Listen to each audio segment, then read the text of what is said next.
people think, oh, Harry's my favorite character. He's supposed to be your favorite character. He's supposed to be the favorite. Come yeah. on. But Yeah. There's still a Hogsmeade visit. It hasn't been canceled. Knowing that Sirius Black is that close to Hogwarts.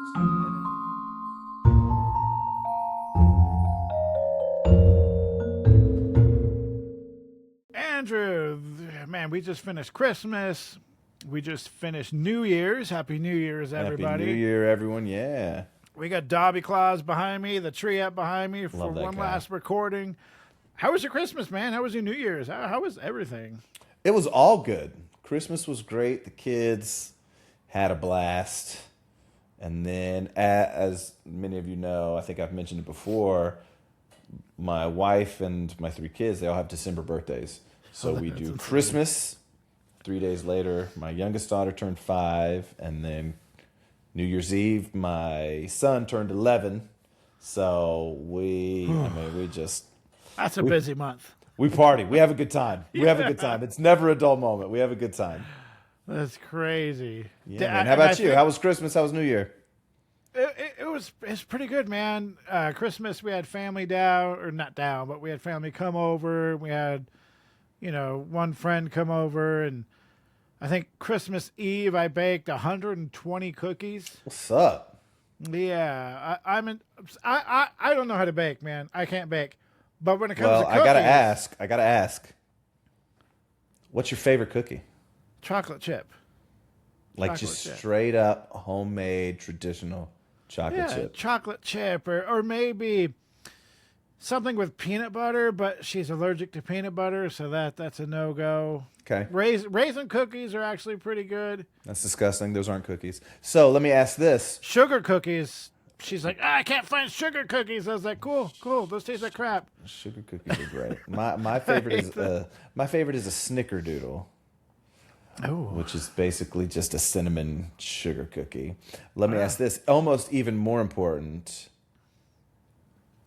Crispy cookie or a soft cookie? Soft cookie. That's why I'm in charge of the cookie. She loves baking, but she cooks cookie crackers, and I'm like, no.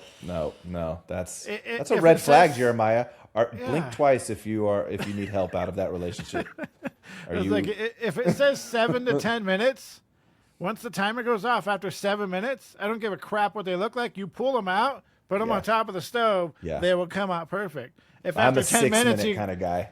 Well, if after 10 minutes you go, that looks like it needs to be cooked longer. You just made a cracker. No, quit it. No, don't do it. Get it out of here. Get it out of here. I feel so bad because she'll cook cookies and be like, "How are they?" I was like, "Well, they're tearing up my mouth. It's a cookie. It shouldn't be." This doesn't feel like enjoyment.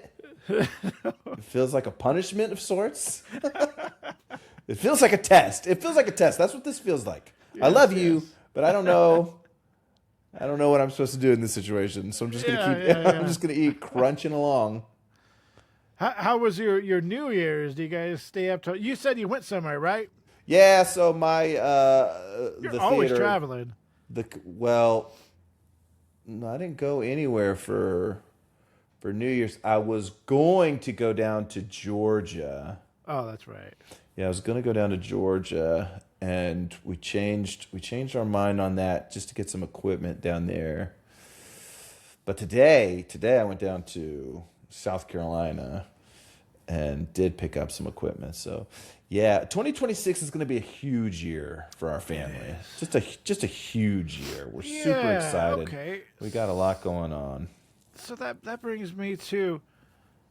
I'll try to remember. But first, did you guys watch the ball drop? And if you did, what do you watch on TV? Nothing. Absolutely nothing.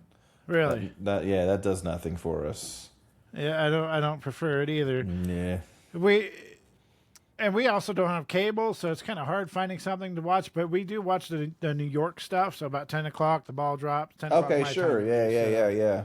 Yeah, and I'm like, there's really no point on staying. I don't really celebrate New Year's, so it's whatever. Yeah, but my 14-year-old and my 11-year-old, my wife and I had no intentions of staying up past midnight. We did almost accidentally we were going over budget stuff, and I was going to say not to celebrate, but yeah, we weren't celebrating. We were just yeah.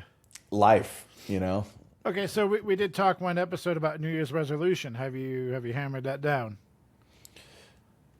The specifics have not been hammered down. It sounds like you're going in the right direction though. You guys listening, man. I know Andrew doesn't want to do it, but I'm going to convince him. We're going to do an episode just talking about Andrew because, man, I feel like a lot of people out there can benefit from the things that you've done and the ways you've gone about it. And because it's hard to put yourself out there like, I really want to try that. But what if, and you talk yourself out of it. So I feel like you're the guy to go to be like, no, talk yourself into it. Like I'm thinking about buying this property and I'm like, well, what if it doesn't work out? Well, I could just sell it. You could just sell it, yeah. There you go, So. Jeremiah, you're going to be the first person in the history to make a mistake, to make a bad decision, to fail. How are we going to be the first person in history to actually try to buy a piece of property? That's so scary. You know what I'm saying? Like numbers are numbers. Numbers don't lie, right? So if numbers make sense, you move forward with it. That's. Well, I think this year, maybe for a lot of people, should be the year that people are always like, I want to try this, but I'm too scared. Maybe it should be the year that people try to do that thing they're scared to. Just do it. Just do it. Because I put it in the context of where do you want to see your life 10 years from now? If you try this, will it change your life for the better in 10 years? And if that answer is yes, well, then if you don't do it, where's your life 10 years from now? Do you like the situation you're in? So if you don't try it, you're going to be in the same situation. All true. Yeah, so. All true. Yeah. Life is scary, man. You just got to do it. Just got to be a Nike commercial and just do it. Just do it. That's right. You know what? We don't have money for copyright. So welcome back, witches, wizards, and muggles to Squibs Corner. I am Jeremiah, and I'm Andrew, and today we're talking about Chapter 14, Snape's Grudge of Book 3, Harry Potter and the Prisoner of Azkaban. Before we jump into Chapter 14, let's recap Chapter 13 real quick. Gryffindor versus Ravenclaw. We've got a lot going on right now in the book. Obviously, the chapter the chapter really revolves around this very important Quidditch match. Obviously, this is Oliver Wood's last year in Hogwarts, so really wants to win the Quidditch Cup. He's not yet been able to do it, and this is the best team that he's coached. Get that snitch or die trying. Yeah. Good advice, Wood. Yeah, so... What a stupid thing to say to him. Yeah, so Harry gets out there with his new firebolt, going up against Ravenclaw. Cho Chang, we're introduced to Cho Chang. Harry thinks she's very pretty, especially when she smiles, and we learn that she's one heck of a flyer. Yeah. Right? She's one heck of a Quidditch player. She's the only female. Well, she got smart strategy as well. And she's really good. She's really good at strategy. She does, with an inferior broom, she does a good job at trying to keep up with Harry. If you'll remember, Draco, Crabbe, Goyle, and Flint, they dress up as Dementors, come out on the pitch. Harry's ready. He's got his wand. Does a very successful Patronus charm. Gets the snitch. They win. Party in Gryffindor common room. McGonagall comes in at 1 o'clock, says, you guys need to go to bed. It's time. So they do. They all go to bed. Harry's having a dream when he wakes up to Ron screaming. Finally, Dean Thomas gets a light on. They look over. The curtains around Ron's four-poster bed have been torn. They've been slashed, and Ron is screaming that Sirius Black was just over him with a knife. He was able to run away. They go downstairs. People wake up. What's going on here? McGonagall shows up again. And then they question Sir Cadogan. Did you let somebody in? He goes, yeah, let a guy in. He had a list of all of the passwords. Turns out, yours truly, Neville Longbottom, misplaced the list. It got into Sirius Black's hands, and that's how the chapter ends. A lot happened. Oh, yeah. Sirius Black, second time in the castle. Safest place in the wizarding world. Safest place inside and out, evidently. Yeah. Yeah. Now we'll jump into the 7-word summary.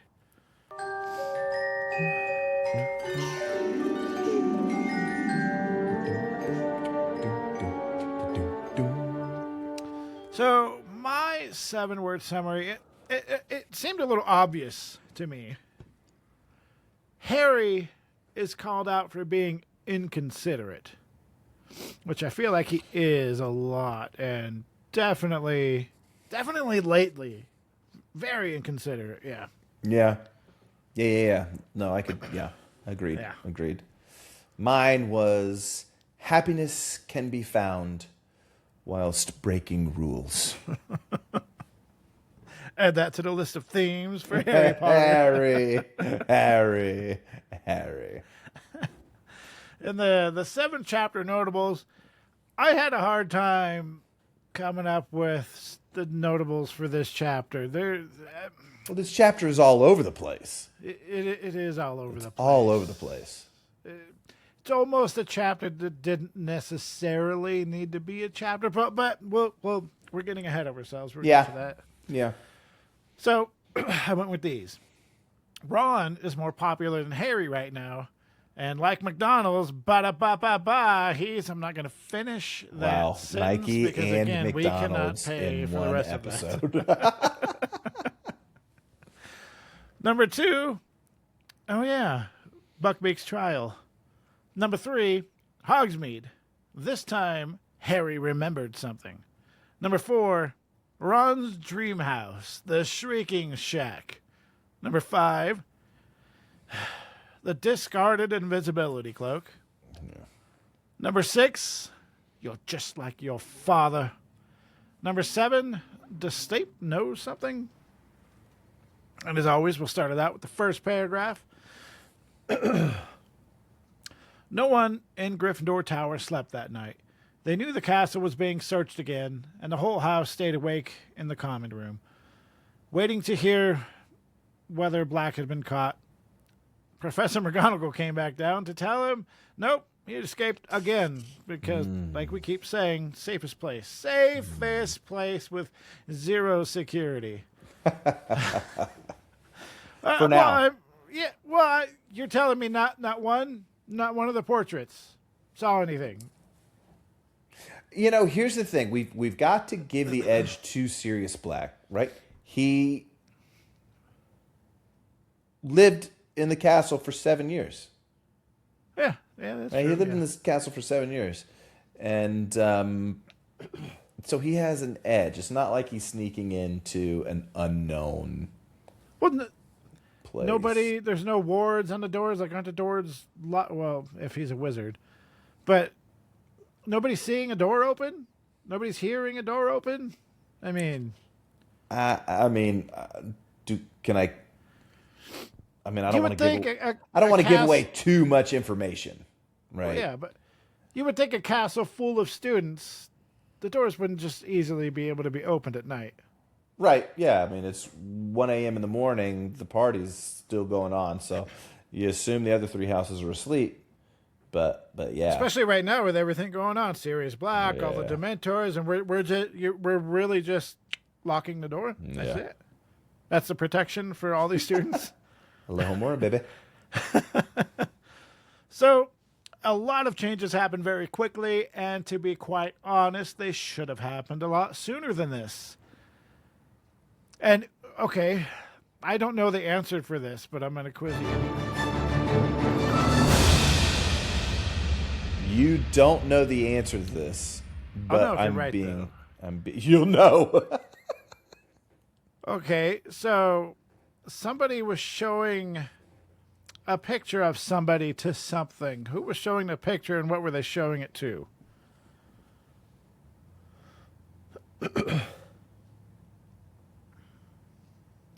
In the book, somebody was showing a picture. Yeah, they were trying to teach somebody who this individual was. Sirius Black.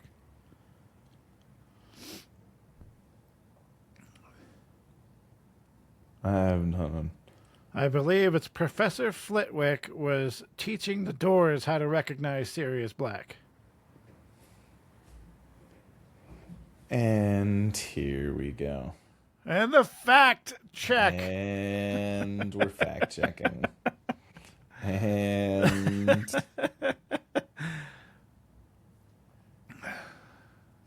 as you know, I like to read these books. Yes. And as everybody knows, if it's not canon, it doesn't matter if he's wrong.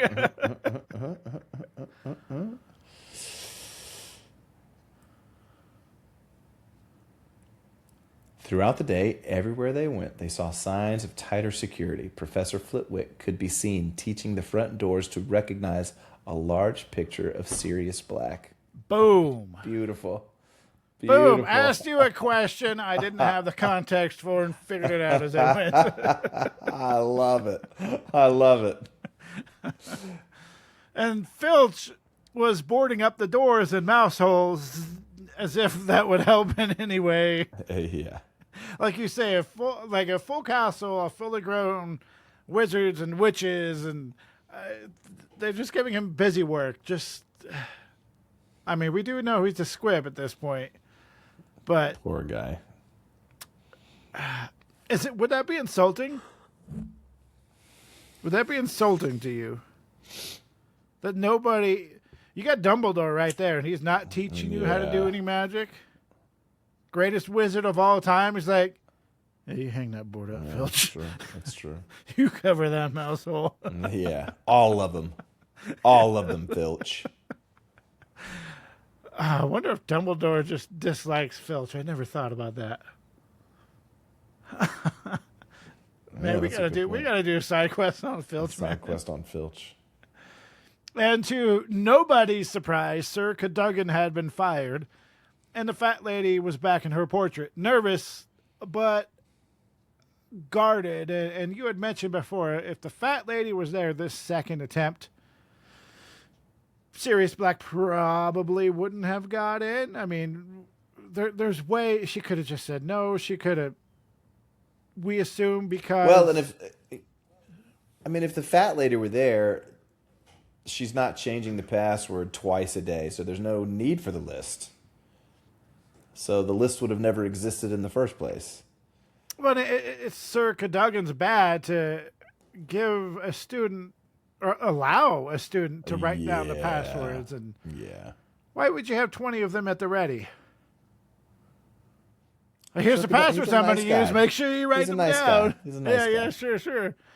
Well, would you think that the fat lady, she's essentially a security person, right? A person with power. And we know a little bit about the portraits. Sometimes it seems like portraits can only travel within their own portraits in different spots, but the fat lady, we already seen she's running around every single portrait. So she could easily have gone to Dumbledore, you would assume. Right. Just hop in somebody else's portrait, unless that's a plot hole. I don't think it's a very big plot hole. But I think she would. She definitely wouldn't have let Sirius Black in. Yeah. We can't know because she wasn't there. So it didn't say something. Something they could have left out. The guards were all comparing the size of their clubs. Security trolls. Yeah, security trolls now. It's like, oh, come on. You could have left that out. I know. And then we finally get to chapter notable number 1. Ron had become a main talking point, and he was more than happy to tell the story about what happened over and over and over and over. And at one point, they went to Hagrid's. Hey, Hagrid, did you hear what happened? Oh, yeah, I heard. Oh. yeah. Well, dang. Yes. There went my talking point. Yeah. And Neville, he had been banned from any Hogsmeade visits, given detention, and everybody, except for Harry, because he just does what he wants, everybody had been forbidden to give him the password into the tower, meaning that he had to wait outside until someone let him in. And this was a punishment by none other than Professor McGonagall. She doesn't and play. This punishment's no different. He forgot the passwords anyway, so a lot of the times he would be out there just waiting anyways because he forgot the password. Yeah. But you got to remember, Neville's got a pretty stern grandmother, and we could actually call her one of his bogarts, or at least her clothes. Sure. So she sent him a howler, yelling about how he had brought shame upon the family. And my only deal with that is I wish we would have heard the howler, because we would have got, because his grandma's brought up a number of times, and it would have gave us a big, a lot more context into how she is. You don't need it. It would have been nice to see, because you kind of already know how she is. Sure. Which is what's great about JK's writing. Like I said, a little bit of her writing goes a long way. Oh, yeah. And now to break up everything that's going on, Harry got a letter from Hedwig. Dear Harry and Ron, how about having tea with me this afternoon around 6? I'll come and collect you from the castle. Wait for me in the entrance hall. You're not allowed out on your own. Cheers, Hagrid. The visit was something Harry and honestly myself had forgotten all about, because chapter notable number 2, Buckbeak's case against the, as Hagrid puts it, the Committee for the Disposal of Dangerous Creatures. I completely forgot about Buckbeak, and if I did, I sure forgot about his trial. Yeah, I mean, we're real focused on the Dementors and the security. Yeah. The Quidditch. We got Quidditch going on. We got Sirius Black breaking in. Yeah, I got to this part. And Yeah. Exactly. And so they're going to London, and by they I mean Hagrid and Buckbeak on the night KNIGHT bus, not apparition, not flying. I mean, God forbid you fly a creature that can fly. They're going to take a bus. I mean, the only thing I could think of is she wanted to bring this back and remind everybody about the night bus. Yeah, I can talk about it again, but yeah, it honestly doesn't make sense. No, you're going to put this huge creature on a bus. I mean, I get magical abilities. He's going to have plenty of room, but strange. Yeah, and in the next book we learn about port keys, and you're like, would that not have been? Yeah, maybe you don't want to walk Buckbeak into a fireplace with flue powder. I get it. Maybe you don't want to fly him there. Okay, cool. I wonder if Buckbeak could support the weight of Hagrid. Well, and it's funny now because it's like, that could have been one of Buckbeak's defenses at the trial. Like, that's a deadly animal. We just rode public transportation here, and not one person was mauled. Right. The bus didn't burn down. Nothing. Nobody was attacked. Everyone survived. Yeah. But here we are. I mean, if Draco would have just listened and done what he was supposed to, but Draco and Harry, they have a lot in common. Honestly, Draco's just more of a jerk about it. He's more of a jerk about it. Yeah. So they're down at Hagrid's. Hagrid, obviously, like you said, he's heard about what happened with Ron, and he's almost. This is a serious kind of giving a life lesson type chat with Hagrid. Right? We get a little bit of wisdom from this visit to Hagrid. We learn that Hermione has been going down to see Hagrid many times because she's helping out. Which is crazy because she doesn't really have. Like when they were all talking, she doesn't really have time to even talk to them. Like and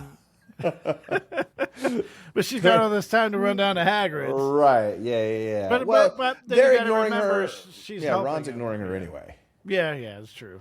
Yeah, Ron and Harry. Obviously they've got Quidditch going on, the new Firebolt. This whole spat with Crookshanks, and her having 12 classes. Right? To learn that she's been going down there, specifically helping out with Buckbeak's trial.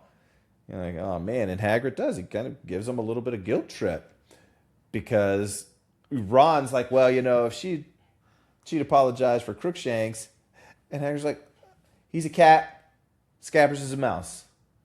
Cats go after mice. Like that is what it is. But even with 12 classes, she's still been able to help out. The fact of the matter, Hagrid says, look, I would have thought that you two would have valued your friendship over brooms and such. And you're like, well, yeah, well, between that and Hagrid, like, oh yeah, she's been coming down helping me with my case. They're like, oh, we've been really crappy, haven't we? yeah. But you know what's wild? It really didn't elicit change. Like in the moment, Harry and probably Ron, but definitely Harry felt like, we got to change. And then nothing happened. Yeah. I immediately thought, oh, they're going to make up with Hermione. Yeah. Oh, no, that's not what happened. Yeah. Yeah. And plus, with everything that's going on at school, now with the whole Sirius Black thing, look, Hermione cares for Harry and Ron. Yeah. So the fact that this has happened and she's worried sick over him, Sirius Black with a knife over Ron's bed. I mean, this is huge stuff. So must have been 12 inches long. I mean, yeah. So I mean, there's so much stuff happening. So with all of that in mind, there's now a paper on the bulletin board, chapter notable number 3. There's still a Hogsmeade visit. It hasn't been canceled.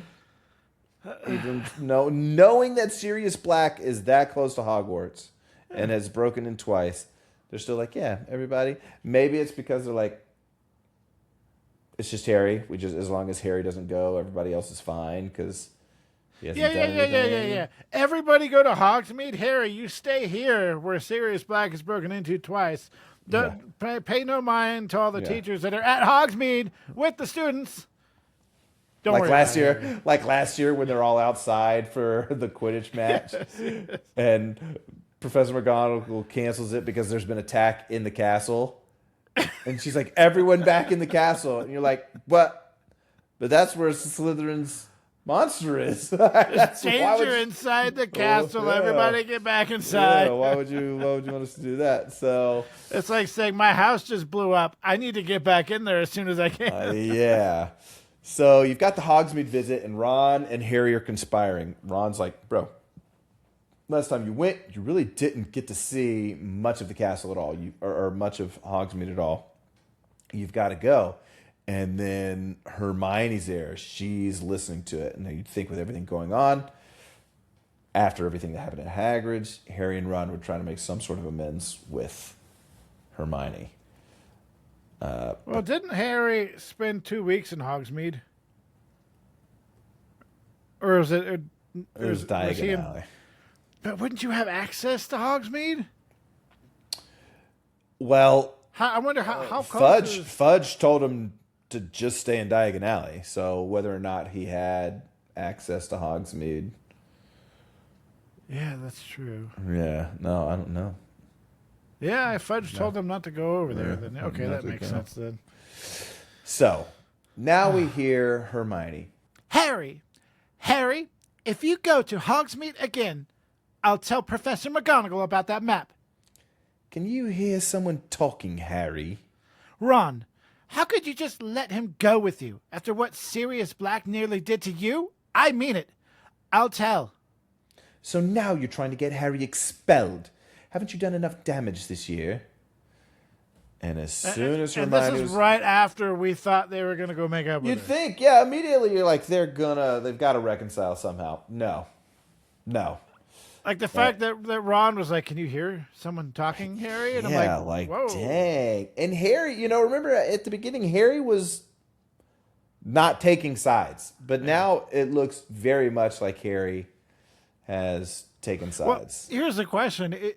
Is he taking Ron's side just so Ron to kind of shut up about it? Like if he was hanging out with Hermione and then we're talking to Ron, would Harry eventually take Hermione's side just to get her to stop talking about it? Well, given everything that's happening, I feel like all Hermione is doing is homework. Well, that's what they think. That's what they think she's doing, but she's helping with Hagrid's case. She's worried about everything that's going on. Yeah. And they're over there thinking, well, all you care about is homework, but that's not the case. Yeah. She is doing nothing but homework, but Yeah. the fact that she has time to help with Hagrid's case, which, like I said before, it wouldn't take her much time at all to do research on that. I mean, that's probably taking the break from the homework to do something easy, which should be something extremely difficult. Yeah. She's probably like, this is fun. Yeah. This is fun. What a nice break. Yeah. So Hermione threatens she's gonna tell McGonagall. She's about to clap back at Ron, but then Crookshanks hops on her lap, and the conversation is over. And then Hermione leaves, and Harry agreed to go with Ron, except he's going to be bringing. Give me the answer. Give me the answer. Just The give it to me. invisibility cloak. Come on now. Yeah. Come on now. I gotta be. So the first pop quiz was pretty good, but Yeah, that was good. That was good. Filch yeah. showing the doors a picture of Flitwick. Sirius. Man, you got it wrong twice. What'd I say? You said Filch. I meant Flitwick, yeah. Because I was imagining him just waddling up to the... Yeah. Okay, so this whole sequence it's pretty hilarious, and no matter how many times I listen to this chapter, I just kind of laugh.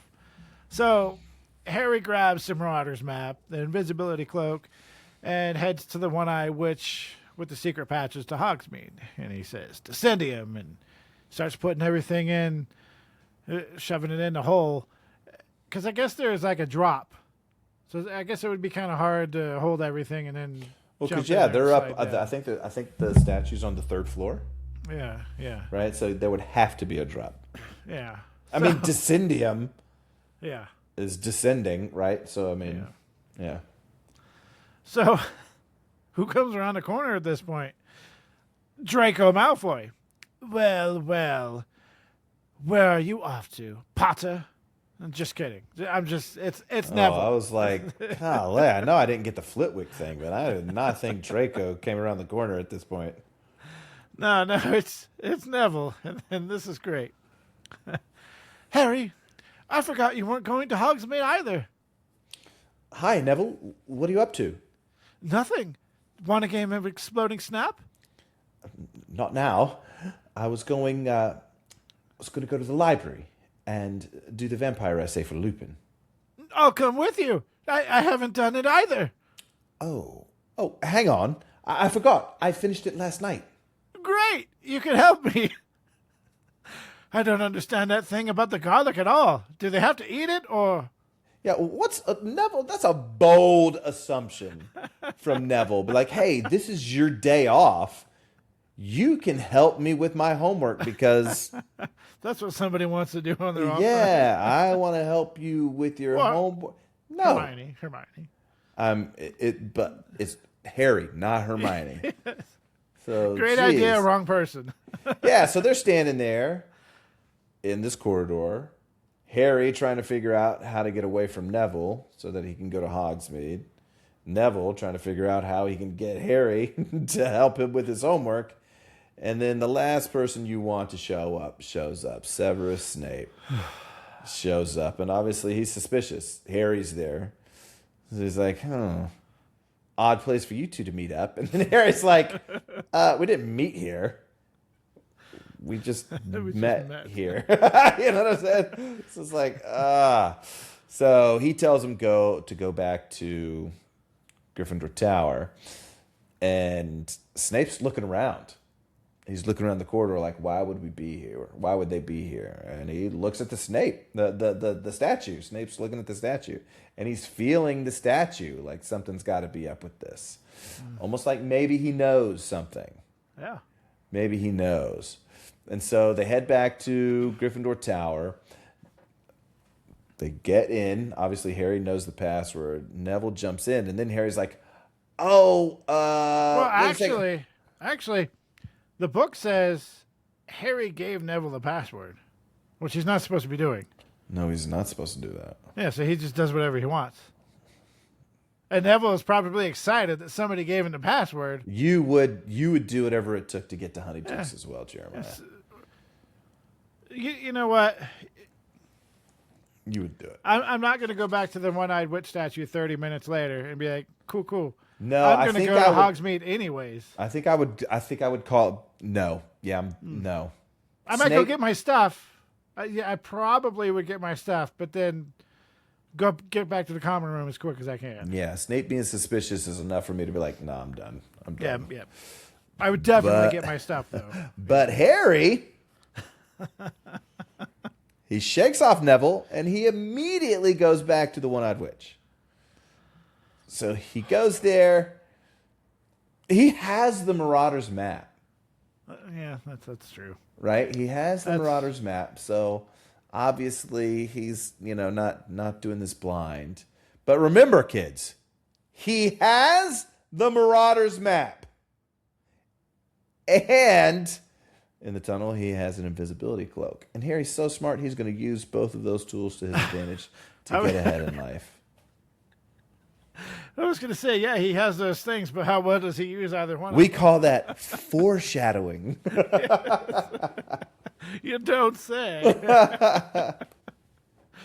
So at this point, my heart would be racing, like we were talking about. My first thought would be to go back, grab my stuff. I have a lot of anxiety, right? What if Snape goes back, figures it out, sees that stuff down there? Of course, he's going to tie it to me. Why wouldn't he, right? But like I said, I'd go straight back to the common room. No way would I. Yeah. Nope. But before you know it, he's tapping Ron. Hey, Ron, what's up? And Ron's like, what took you so long? Snape. Oh, okay, cool. Let's go do Hogsmeade things. But you can almost guarantee that if he were to go back through the One-Eyed Witch, invisibility cloak and all, and Snape saw the One-Eyed Witch open, invisible or not, he would know exactly who's climbing through that hole, right? I mean, you have a Marauder's map to check if he's there. You do. That's what I certainly do. It's such a frustrating thing with the writing. Like he has all the tools, and then he just. Oh, I forgot the cloak. This is why I listen or read through the books and I go, man, Harry's actually pretty stupid. Yeah. Like people think, oh, Harry's my favorite character. He's supposed to be your favorite character. He's supposed to be the favorite. But come on. But yeah. You can't. Yeah. You can't tell me you think Harry's smart. You just can't do it. Yeah.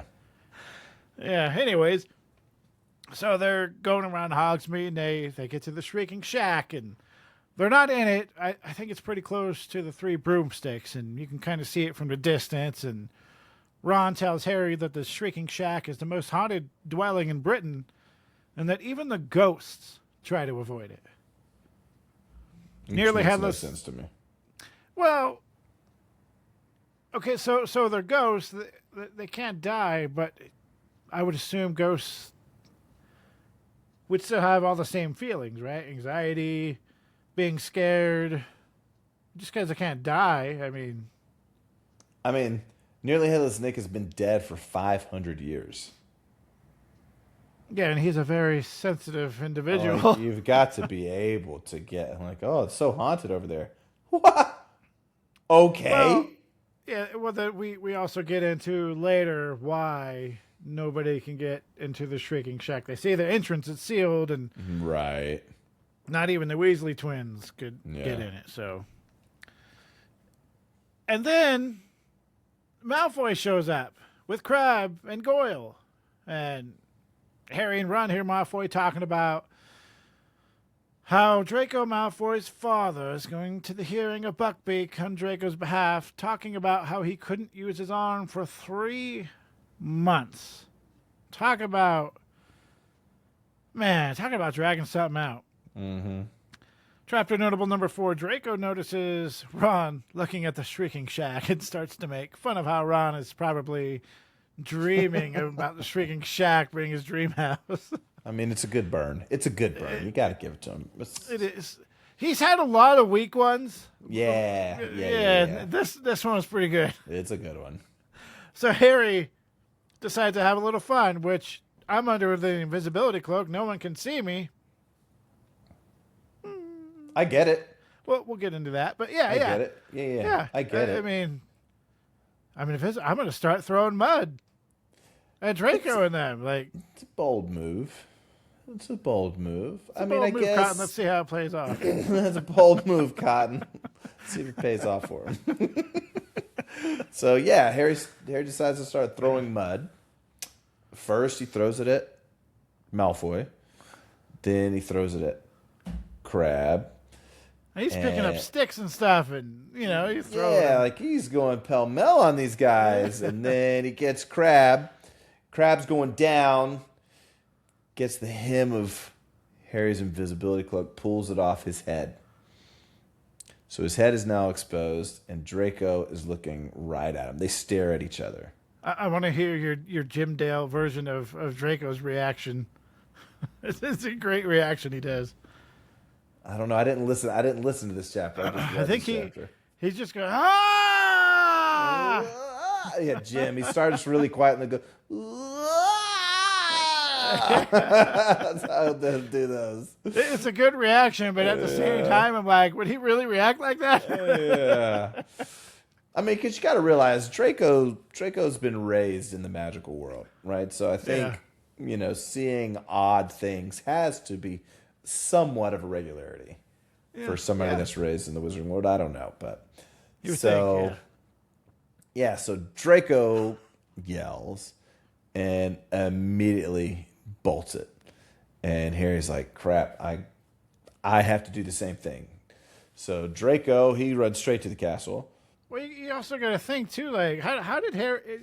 Yeah, you're under the invisibility cloak, which works perfectly if you're keeping all of your limbs inside of the invisibility cloak. If you're throwing stuff, well, someone's going to see your hands, someone's going to see your clothes. I mean, the invisibility cloak is not going to cover you at that point. Like, just Snape was already suspicious, and now you thought you'd just go out acting a fool. Stop it, Harry.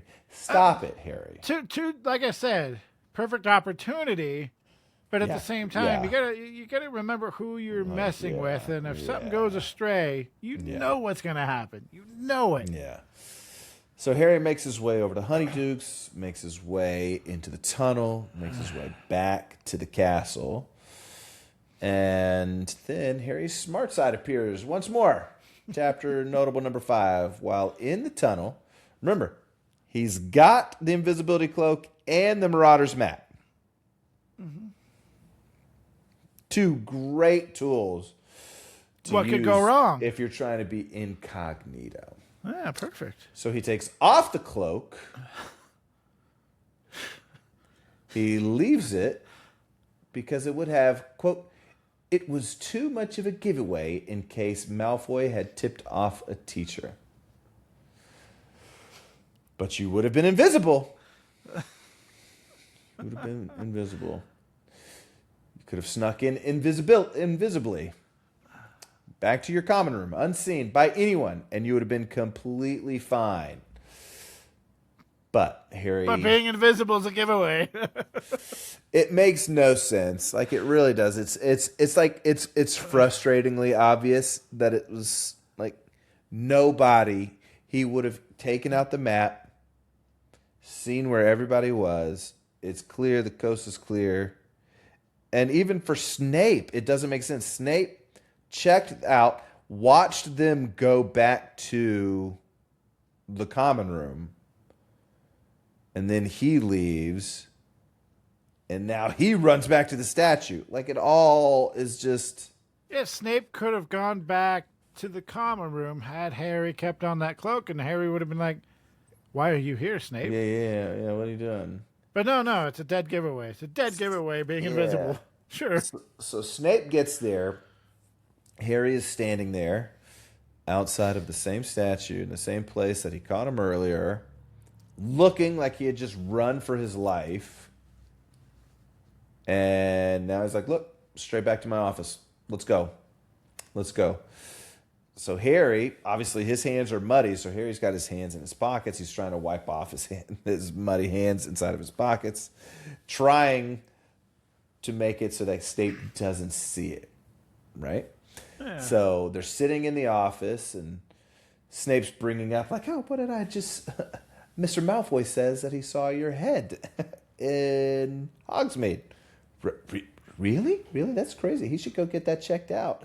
Why would Mr. Malfoy see your head in Hogsmeade? No part of you is allowed to be in Hogsmeade. But then Snape, right? Snape, for maybe not with the best of intentions. First of all, if Malfoy came and told Snape what happened, Harry was throwing mud at me. I'm Snape. Hey, Potter, let me see your hands. Let me see your hands, bro. Never once does that come up. No. Don't get it. So Snape is interrogating Harry, and then he goes, "So, everyone from the Minister of Magic downward has been trying to keep famous Harry Potter safe from Sirius Black. But famous Harry Potter is a law unto himself. Let the ordinary people worry about his safety. Famous Harry Potter goes where he wants to, with no thought for the consequences." Then chapter notable number 6. "How extraordinarily like your father you are, Potter. He too is exceedingly arrogant, and a small amount of talent on a Quidditch field made him," I think Quidditch field or Quidditch pitch, I can't remember. Quidditch pitch. "Made him think he was a cut above the rest of us, too. Strutting around the place with his friends and admirers. The resemblances between you are uncanny." Yeah, and this all ties back to my 7-word summary. Harry's being called out for being inconsiderate, and this isn't the first time in this chapter that happens. And this one's scary, right? Snape's like calling you out, bro, and he's making it personal. And he's getting a little too personal. Yeah, well, and he's right. He is correct.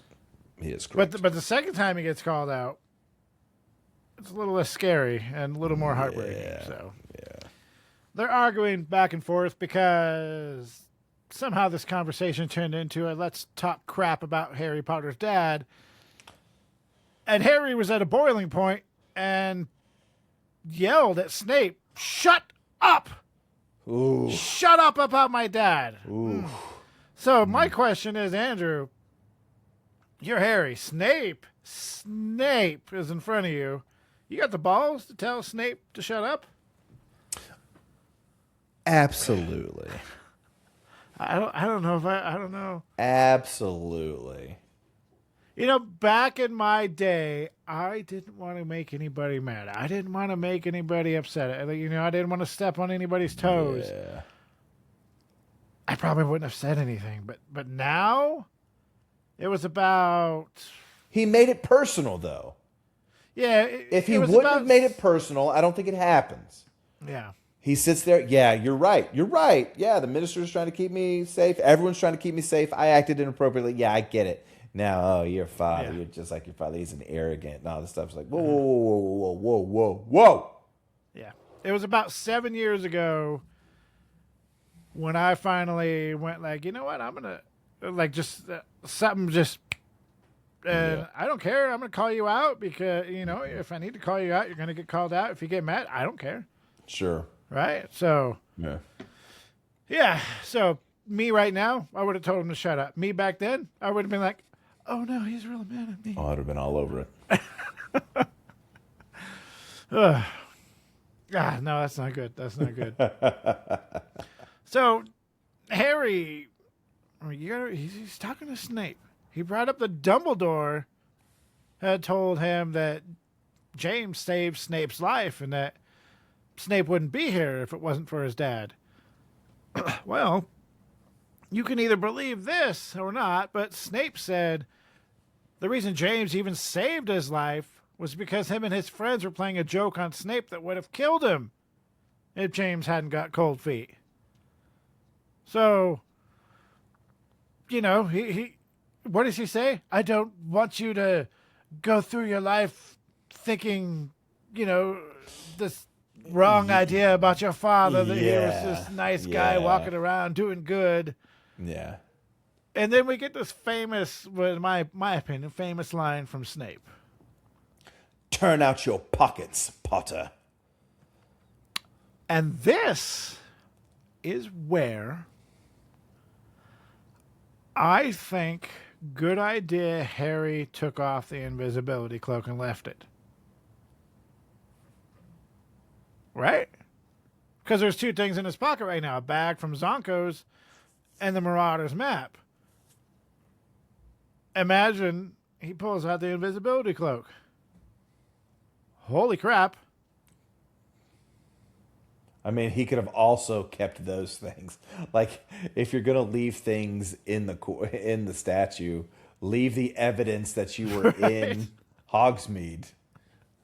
That's true. But if Snape's like, oh, what is this? Do you think Snape would have gave the invisibility cloak back? Or that would have been it, right? That would have been it for the cloak. I mean, ultimately, Dumbledore would have got a hold of it and probably given it back. But yeah, ultimately Dumbledore would have gotten it. But yeah. I mean, now that if he would have, if Snape ever finds out that Harry has an invisibility cloak, oh dear. And he would have known exactly where Harry got it from. Yeah. Not from Dumbledore, but I assume he would have known that James had that.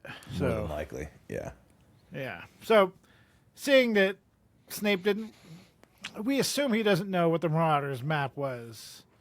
And I would say the Zonko's bag, like you're kind of saying, it's a damning piece of evidence. Mm-hmm. Why not? Malfoy's running back to the castle. Hey, I'm going to keep this bag of stuff on me that came from a place it shouldn't be at. I mean, it's just so. I'm not going to check the map either. Yeah, if I would have checked the map, I would have known. In your pocket that could have prevented this whole thing. Even without the invisibility cloak, yeah, completely It true. could have prevented the whole thing. It's just, yeah, it's frustrating. Yeah. It's frustrating to read. I remember the first time I read it, I'm like, this is so dumb. This is just a dumb scenario. It is. Yeah. And trying to tell Snape otherwise, right? Yeah. Coincidence that you have that on you? I think not. Yeah. So Snape questions him about the Zonko's bag, and he's like, Ron gave this to me a long time ago. And he's like, oh, how sweet. You just carry it with you. Sentimental of you. Wherever you go. And then Snape, he's like, oh, what is this? And Harry's like, oh, it's just an old bit of parchment. Oh, surely you don't need an old bit of parchment. And he goes like he's going to throw it in the fire, and Harry flinches. And then Snape's like, gotcha. I gotcha. You fell for it. The oldest trick in the book. So he examines it, right? He examines it, and he does his magic, right? He's like, I'm going to figure out what this thing is. So he taps the map with his wand, reveal your secrets. Nothing happens. He says, show yourself. Nothing happens. And then he goes, Professor Severus Snape, master of this school, commands you to yield the information you conceal. I did not like that he called himself. I was going to say, you probably love that, huh? School. I did not like that at all. But he's he's trying to convince a piece of paper to reveal its secret. He's going to say whatever he thinks. It worked, kind of, right? That got the map doing something because then a message appears. Mr. Mooney presents his compliments to Professor Snape and begs him to keep his abnormally large nose out of other people's business. Mr. Prongs agrees with Mr. Mooney and would like to add that Professor Snape is an ugly git. Mr. Padfoot would like to register his astonishment that an idiot like that ever became a professor. I want to hear your Wormtail. I got to hear that man squeaky voice and... Mr. Wormtail bids Professor Snape good day and advises him to wash his hair, the slime ball. And then something we haven't seen yet. Snape sees this. Then he gets a fistful of powder, throws it in the fireplace, and he yells, Lupin, I want a word. And then Lupin just climbs out of the fireplace. Yeah, cool. That's great. Yeah. Yeah. And another... I talk about Harry seemingly not having appropriate reactions for something extraordinary happening. It doesn't talk about Harry reacting to this at all. Like an adult just climbed out of a fireplace that... What? What? I thought he did. You're just like deadpan Yeah. poker face. Come on, man. Come on, man. Let's see. I thought he said this. Let's see. Am I wrong? There we go. Here we go. Yeah, okay. So, yeah. Lupin, Snape called into the fire. I want a word. Utterly bewildered, Harry stared at the fire. A large shape had appeared in it, revolving very fast. Seconds later, Professor Lupin was clambering out of the fireplace, brushing ash off his shabby robes. Utterly bewildered. That's Yeah. a terrible. That's a terrible description of a reaction. That's all we get. Yeah, that's all we get. Yeah, so technically I was wrong, I guess, but I would say technically you were right because he was bewildered at what Snape was doing. And then Lupin comes out and they immediately just break out into conversation without saying every anything time we about get in Harry. our car and drive anywhere, we probably have bewildered look on our face about the other drivers. So It's so hard for me not to pass people and look straight into their car to just see who's driving like that. I do that. I do hard. that. And It's I'll give them the judging look as they, Yeah. if maybe I'm sitting there and they drive, they just look straight, and I'm like, yeah, you know you can't drive. So Snape called Lupin over so that Lupin could look at the parchment because he was sure it was full of dark magic. Full of dark magic? Do you really think so, Severus? It looks to me as if it's merely a bit of old parchment that insults anybody who reads it. Childish, but surely not dangerous. I imagine Harry got it from a joke shop. And chapter notable number 7, it seems like Snape might know something because then Snape asked if Harry got the paper directly from the manufacturers. Yeah. In which Harry's like, yeah, I don't know who any of these people are. Yeah. Right?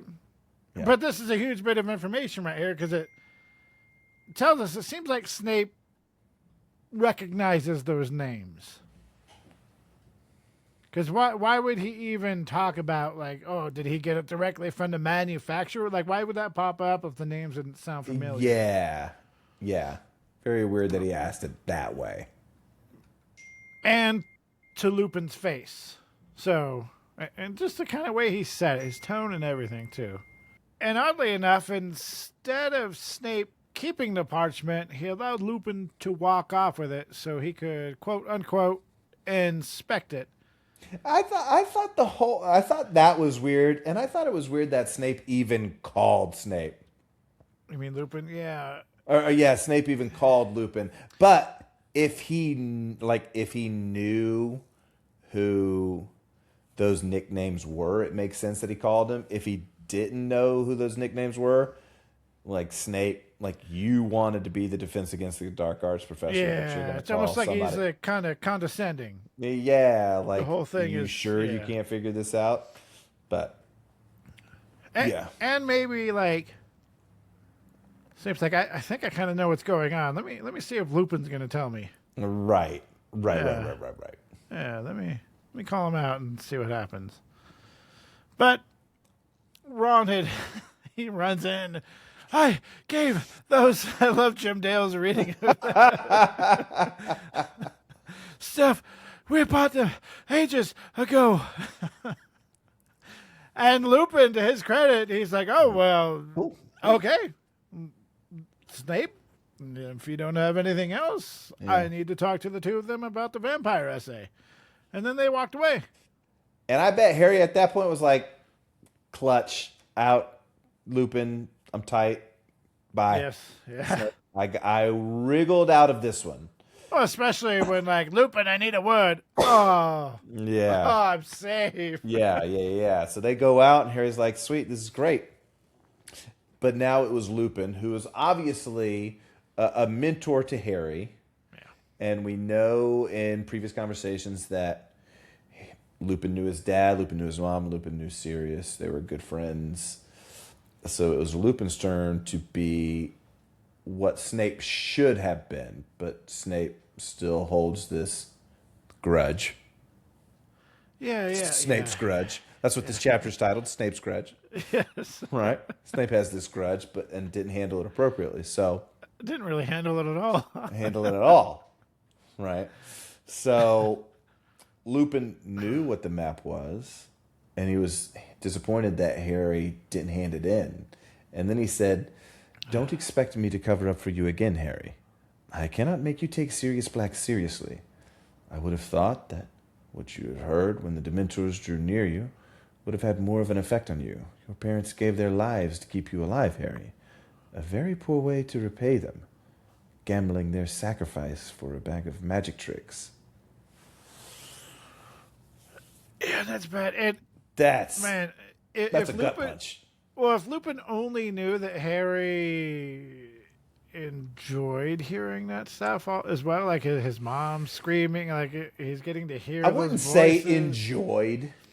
Yeah, well, right. But it's the only way that he can hear his mom. Yeah, yeah. So it's he doesn't want to, right? He wants to be able to fight off the Dementors, but. And you would think at this point Harry would be like, and his dad, right? Yeah. Yeah, Harry would be like, okay, I should be trying a little bit harder. Yeah. But man, to hear this from first Snape, but you're pissed at Snape, and then Lupin, you're like, I could deal with Snape being mad at me, but now you're disappointed in me? Yeah, Lupin being disappointed would be difficult. Yeah. So Lupin kind of sets him straight, keeps the map, which is kind of a crushing blow to lose that map. Not the first time Harry's going to lose that map either, just foreshadowing.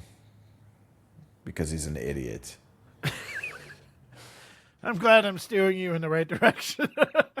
The biggest thing for me is in book 4. Like, one of the dumbest moments for me is in book 4. When right before Harry loses that map. Anyway. I can't wait to get to it. Book 4 is so good. So, they're walking down the hallway, and who do they see? They see Hermione. And she's pretty emotional because she tells him Hermione lost the case and Buckbeak's going to be executed. And that's how our chapter ends. Snape's Grudge. That's how Snape's Grudge ends.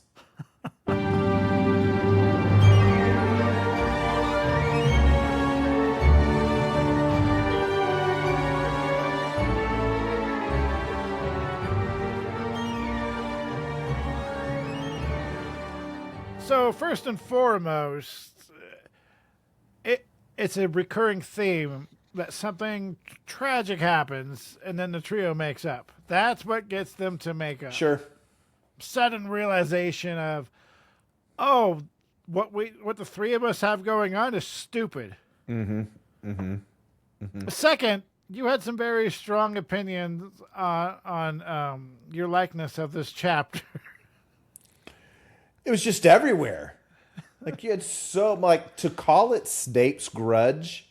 I remember you texted me and you said, this chapter is stupid. I was like, I've never heard him say that before. It's such a stupid chapter. No, it's like good things happen. Important things happen. Important storylines, are unfolded, obviously.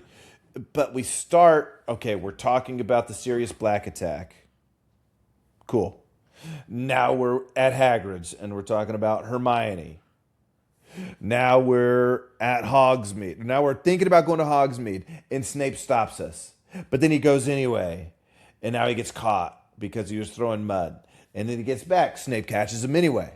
Then he comes back, and then Lupin. And then, now the Buckbeak. So it's like, oh my gosh. It was just like so... It's traditional to have an A story and a B story, but this one had an A, B, C, D, E, and F story. It was all over the map. It's a chapter. I mean, but here's the thing. The Buckbeak stuff builds on the story. The Hogsmeade thing really didn't build on the story, but it was a reason for Snape to be upset at Harry and then bring up, we still got this issue with his dad, right? Yeah. And then, obviously, important things I think it should have been in the book. It could have been done many different ways, but the things that we learn and see in the book needed to take place. But to call the whole chapter Snape's Grudge is fun. I mean, it could have been called many things, but Yeah, I want to find the part where Snape was talking about why. Let's see.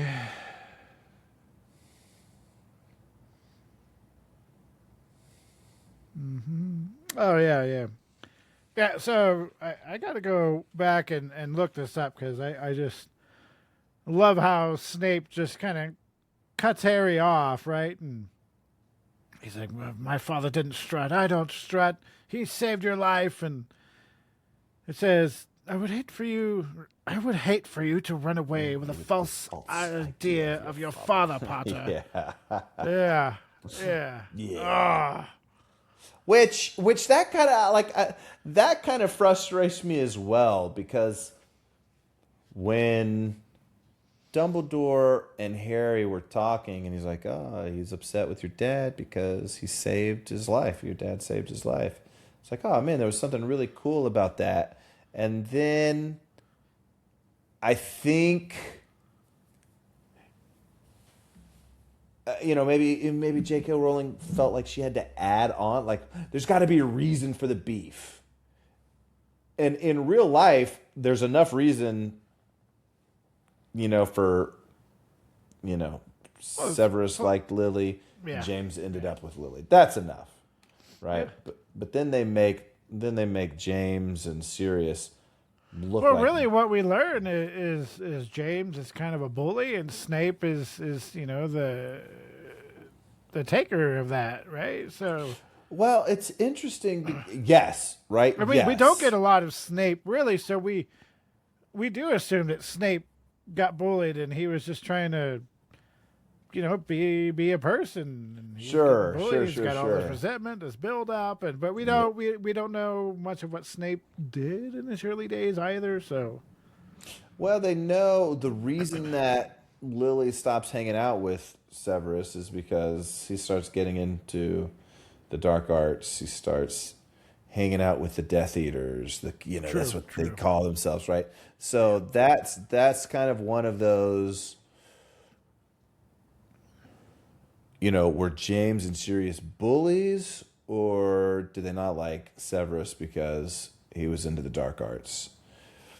I don't know. There's no way that you shouldn't rationalize it. Yeah. Right. Yeah. They shouldn't have done what they did to him. But yeah. I guess you can kind of go like the whole Snape's Grudge and this everything kind of weak. It was kind of weak. Like you would think, oh, Snape's Grudge. Oh, this is going to be great. Oh, that's well, it's still planting the seed, right? It's still what we know of book 3. We're still growing it. We learn more and more about that onion. But to call it Snape's Grudge, see, I do have an issue with the titles of the books because this isn't the only chapter where you're like, oh, the title of the chapter is happening in the last few pages, and the rest of it was about something else. What are your thoughts on the chapter titles? Sometimes they're okay. I don't like them at all. Well, like for instance, Halloween. It was not about Halloween, right? I mean, yeah. But I mean, he could have just been fine with chapter 1, chapter 2. Yeah, because some of the chapter titles give it away, and they take you out of it too. You're like, okay, it's like a foreshadowing of something that's going to happen, and doesn't happen. Like, oh, and sometimes it just doesn't happen. Oh, Voldemort's returning in this chapter. Oh my gosh! Yeah. It's happening. Yeah, some of the chapters you read the chapter and you're like, oh man, she just gave it away. Yeah, I think it would have been a little better if she would have left chapter titles off of it and just chapter 1, 2, 3, 4. Sure. Because then you're going into it with what you left off with. You have no clue what's going on. Yeah, you have no clue what's going on. I'd never thought of it like that until you brought that up. Yeah, let's look at. Because there's some books I read that the titles are lazy. Like it'll just be, who's talking the most in this chapter? Cool. That's the title of this chapter. And I'm like, I don't like that either. I don't like that either. Yeah, so like the next one, okay, the Quidditch final, we're going to be talking about, okay, cool, Quidditch. It's not a giveaway, though. So. Not a giveaway. And so then, you go through, okay, Professor Trelawney's prediction. Okay, cool. She's the divination. She's made many predictions. Cat, rat, dog. Don't really know what that means, going into it. Moon. Well, even Professor Trelawney's, that's kind of a giveaway. Now you're expecting so Quidditch. We've been talking about Quidditch. Yeah, right? we've been. That makes sense, but man, man, wow. Yeah, and so then you get into, okay, Moony, Wormtail, Padfoot, and Prongs. Cool. Doesn't really give anything away. 19, the servant of Lord Voldemort. Like, oh. Okay, now that could be Sirius Black. And then 20, like, oh, the Dementor's kiss. Oh my gosh, there's going to be a Dementor's kiss in this one. You know what I'm saying? So it's like, no need to give it away.